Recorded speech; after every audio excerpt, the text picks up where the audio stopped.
So here we go. Rapid fire on what you can do to improve your credit scores.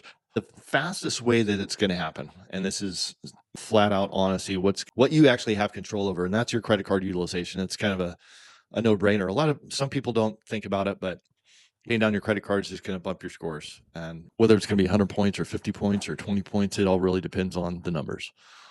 So when somebody comes to me and they say, Jason, I'm a 520 credit score and I need to get my scores to 580 or a 600 or a 620.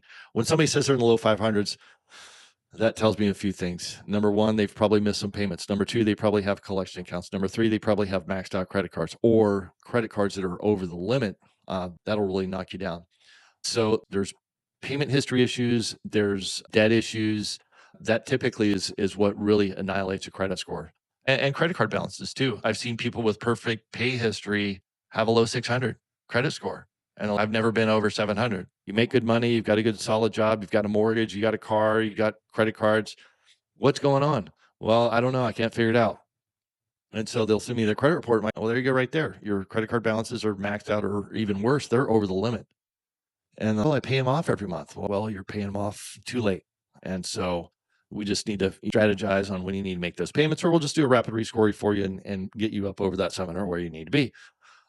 So add to that, if you have a collection account, they're like, oh, I've had this collection account from this utility bill that I've had for years that I don't know what to do with. And I don't want to pay it because it's going to drop my credit score. I'm like, well, your credit score is already suppressed because number one, they're re-reporting that collection every single month because they want to get paid. The collection companies are reinserting the activity. They're re-reporting the activity stick. This is a fresh collection, fresh data.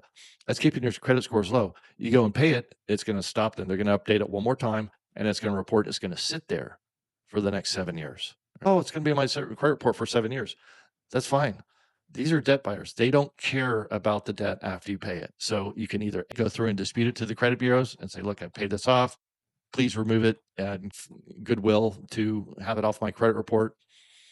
A lot of times what will happen is the credit bureaus are going to contact the collection agency and say, hey, you need to verify this information on this account, whether it's a balance or the dates or whatever you want to dispute on the account. And so the collection company, if they don't respond back to the credit bureaus, which a lot of times they don't, they've been paid. So what's the point? They've got their money, they're moving on. So they will not respond. And by matter of default, because they haven't heard a response back from the collection agency, they go ahead and delete it off your credit report. So paying it, disputing it, getting it wiped off, scores go up. So now that the score was a low 600, now they're in the high sixes, low sevens, and beyond. So look at your collection accounts, get them paid if you can, dispute them if you can after you pay them.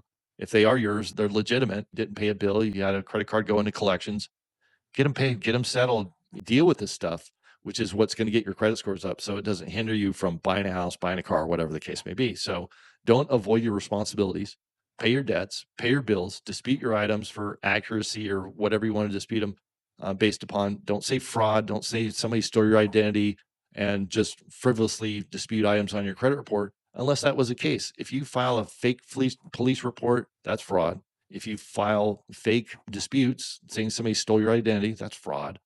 And they're starting to prosecute. They're coming after people these days. So that's the last thing you want to do is put it in writing that somebody stole your identity and make fake police reports. There's people that do that and trying to get, oh, I've wiped everything off my credit report. You've committed fraud, basically, and you're opening yourself to going to jail.